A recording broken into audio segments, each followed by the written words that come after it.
Hay un dicho que lo dice Robert Dills en uno de sus libros que dice: si dos personas se juntan, intercambian $1 o €1, al final han venido, ¿verdad?, con una moneda cada uno y se van los dos con una moneda cada uno.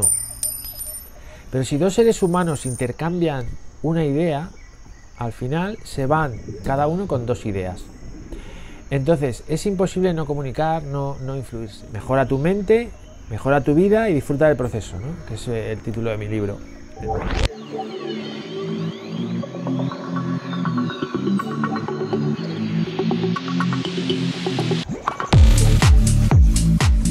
La influencia es constante en la comunicación y en las relaciones humanas. No podemos no influir. Al cliente le vas a influir sí o sí. Con un parpadeo, con un suspiro, una idea, con una creencia, vas a estar influyéndole. Lo que decían Bandler y Grinder, yendo un poquito más allá, por eso es una psicología de alto rendimiento, es que puestos a influir, hagámoslo bien.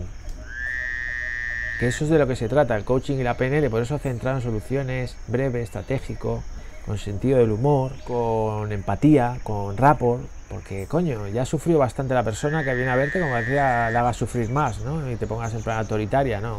Permisivo y divertido, ¿no? O sea, la influencia en positivo. Por eso yo siempre que hablo de influencia positiva, ¿no? Luego está que seas optimista. De hecho, para mí la garantía de calidad del Instituto Excel son los valores. Es que seas buena persona y que seas divertida y optimista. Mucho más allá del IQ, del coeficiente intelectual.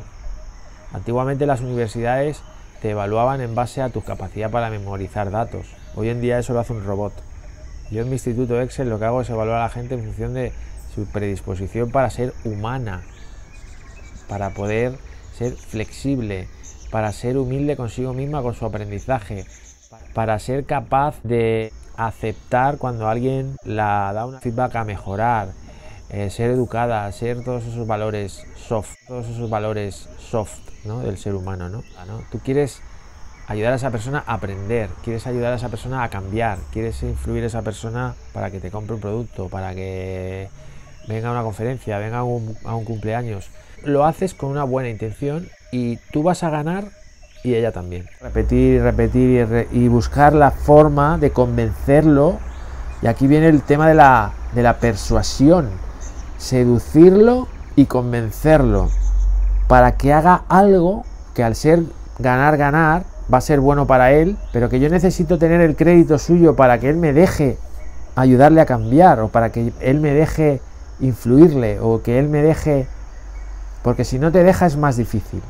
Es lo típico, ¿no? Que estás con una amiga y tú estás haciendo un curso de PNL y le empiezas a hacer terapia sin que ella te dé permiso y te empieza a poner objeciones. Sin embargo, cuando ya vienen a mi consulta, ya se fían de mí, ya yo consigo una credibilidad de la forma que sea, es más fácil ayudarles a cambiar. Le tengo que persuadir, le tengo que seducir para que cambie, le tengo que vender la película alternativa hacia la que va a cambiar y ella me lo tiene que comprar, ¿no? Y ese es el arte de seducir y de persuadir de un terapeuta, muy importante.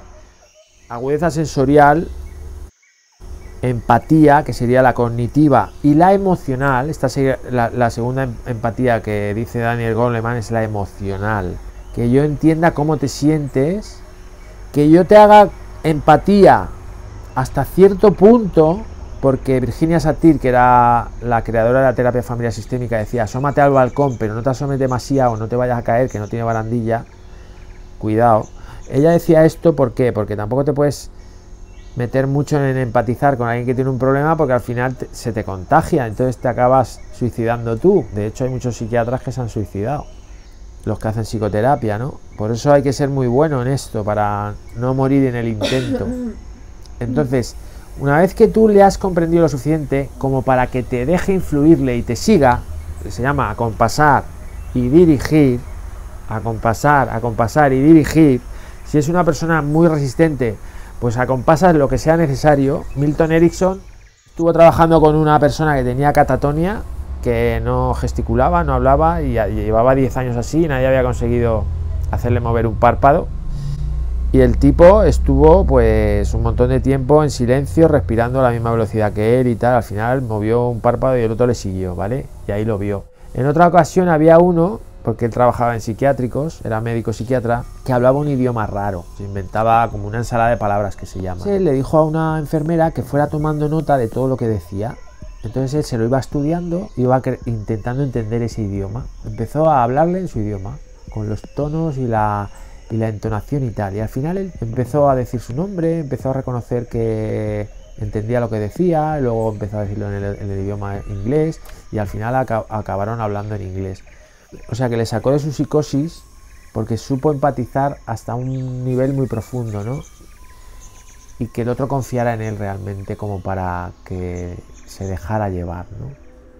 Pero en el caso de la terapia pues es un equilibrio entre seducir y influir y dirigir y ser permisivo pero contundente también, ¿no? Porque si siente tu seguridad y tu credibilidad se va a dejar llevar, pero si siente que tienes dudas o miedos, por eso empezar en esta profesión nunca ha sido fácil, ¿no?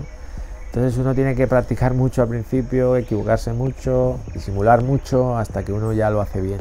Luego cuando llevas ya un tiempo pues es muy fácil, ¿no? Hacerlo, ¿no? Enseguida es muy fácil saber qué le pasa a alguien. Yo veo a una persona y ya está, haces un escaneo, lo que sería la agudeza sensorial, ¿no? Bueno, entonces la tercera empatía sería que yo sé cómo puedo ayudarte, ¿no? Sería un nivel de empatía ya muy sutil, muy sublime, muy humano, ¿no? No solamente entiendo cómo piensas y lo respeto, es decir, tú tienes tu mapa, yo tengo mi mapa, por eso para esta empatía va muy bien las presuposiciones de operativa de la PNL, el módulo 2, que es el mapa de nuestro territorio y tal. La segunda sería la emocional, la autoconciencia y el autocontrol, súper importante. Diría que el autocontrol es una de las cosas que más sufre la gente. Al final lo que yo intento es explicar cómo con la PNL podemos mejorar la inteligencia emocional, cómo podemos mejorar esas empatías, cómo mejorar nuestra intuición, porque la tercera empatía ya tiene que ver con la intuición, que es sé cómo puedo ayudarte, ¿no? ¿Cómo se llamaría? Saber cómo te puedo ayudar, esa es la tercera empatía. Y aquí es donde entraría la tecnología de la PNL. Porque primero tienes que tener esos 3 niveles de empatía para luego decir, ahora quiero una tecnología que me permita conseguir ayudar a esta persona a conseguir esto. Porque yo sé que necesita hacer esto. Y ahí entra el diagnóstico y entra la técnica. Nosotros en la relación de ayuda, en lo que viene siendo el coaching y la terapia, lo que hacemos es abrir la agudeza para intentar entenderte, empatizar con eso y poder influirte. Entonces puedo observar cómo piensas según el lenguaje que utilizas y cómo te sientes cuando dices eso. Lo que yo estoy observando es, primero empatizo contigo, escucho tu lenguaje y veo cómo emocionalmente reaccionas a tu propio lenguaje. O sea, la importancia que tiene para ti esa situación. Cuando yo hago eso, no solamente estoy observando visualmente, sino que estoy calibrando tus emociones. Y esto es el secreto, según Richard Bandler, el desayuno de los campeones. Es decir, para tú saber qué técnica tienes que aplicar, tienes que primero haber hecho una lectura y un diagnóstico de dónde voy a golpear. El 90% de una terapia, del éxito en una terapia, es golpear en el sitio correcto. Para saber dónde golpear tienes que calibrar muy bien emoción y razón, hacer un buen diagnóstico, para eso nos sube la rueda de la vida, y tener mucha sintonía con tu cliente, lo que se llama rapport. El rapport sería algo así como, me interesa tanto lo que estás diciendo, o pongo tanta intensidad en mi enfoque, en lo mismo en lo que tú estás enfocada, que es como que me meto dentro de ti y te entiendo perfectamente, ¿no? Y ahí hay una conexión que va más allá de la razón, que se ha dado a llamar rapport. Es una conexión especial, pero depende de la intensidad de la atención. No solamente depende de la empatía o de la observación, depende de que nos interese a los dos tanto eso, que nos perdamos en una dimensión temporal o una dimensión que ha pasado el tiempo, me he quedado fascinado con esa persona, etcétera, etcétera. Entonces, si tenemos empatía, tenemos rapport, tenemos acompasamiento, sabemos usar las metáforas y las palabras del cliente y conseguimos, digamos, un rapport con el cliente nos va a seguir a donde vayamos. Porque es que ya te lo ha comprado, ¿sabes? El cambio, ¿sabes? Que va a cambiar porque se cree que es posible, porque tú le estás vendiendo que es posible. Que de eso hablaremos en el próximo vídeo. Muchas gracias y aquí en la oscuridad nos vemos en la cumbre.